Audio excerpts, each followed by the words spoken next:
अस्सलाम वालेकुम। हैप्पी किसान पाकिस्तान तो खुश आमदीद।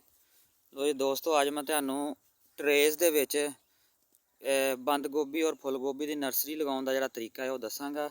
सब नालों पहलां तुहानू मैं खेत दिखाउणा जी। मेरा खेत है जी, फुल गोभी और बंद गोभी का खेत है जी। और बारिश की वजह तो इसकी जर्मीनेशन बड़ी मुतासर हुई है। और ये गैप फिलिंग करने वास्ते मैं ना अज ट्रेस दे विच नर्सरी लगा रहा ताकि इन्हां दे विच जिहड़े नागे होने उन्होंने पुर किया जाए। और जी हुण आपां चलने अपनी ट्रेस वाली।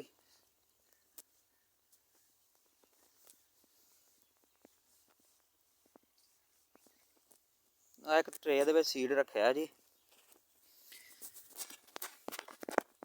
और यह पीट मॉस है। जे पीट मॉस की असीं गल करिए तो ये पीट मॉस जिहड़ा वे एरकी इहदा रेट बहुत ज़्यादा हाई है। पिछले साल इहदा रेट सी जी तकरीबन 100 रुपये किलो। ये सब नालों हल्की क्वालिटी वाला है जी।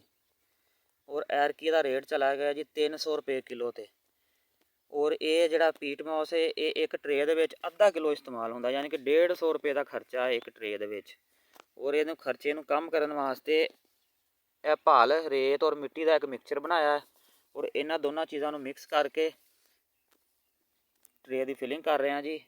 अगर असीं कल्ली मिट्टी जां भाल दे विच ट्रे भरने कल्ली मिट्टी ते भर दी तो फिर वो जर्मीनेशन जिहड़ी है ना वो मुकम्मल नहीं होंदी, अच्छी जर्मीनेशन नहीं होंदी। पीट मॉस का इस्तेमाल जरूरी है। ये तकरीबन 50-50 किया इन्हां दोनों चीज़ों को। यह ट्रे भरी है जी। ये बेहतर यह है कि एक सराख च एक दाना रखा जाए। बहरहाल बचत वास्ते ही 2 तो 3 दाने रखे आ। और इनू हुण असीं सीड नूं उपर इस तरह इनू हल्की जी ये लेयर पा के ढक देना जी।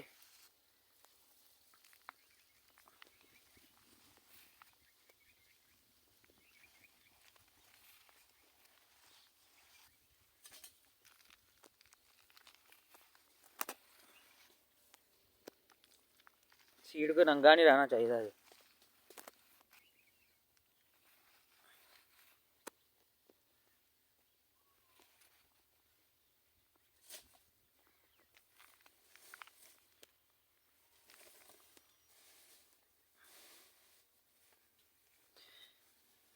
लो जी हम स्प्रे वाली टैंकी ला के इनू पानी उपर पानी लगा देंगे। पानी इस तरह लगाना है कि नमी ये नीचे चले जाए।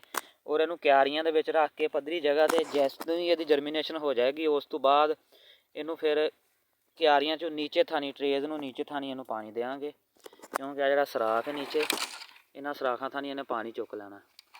और इंशाअल्लाह इस ट्रेस की जो जर्मीनेशन होएगी उदों भी तुहानूं वीडियो दिखावांगे कि इहदी जर्मीनेशन का अमल किस तरह हुंदा जी, कितनी जर्मीनेशन हुंदी है। और जी वीडियो अगर अच्छी लगे हैप्पी किसान पाकिस्तान को लाइक कर दिओ, दोस्तों को शेयर कर दिओ, सबसक्राइब कर दिओ, बैल आइकन दबा दिओ ताकि मजीद इस तरह के वीडियोज़ तुहानूं देखने मिलदियां रहन। अल्लाह हाफिज़।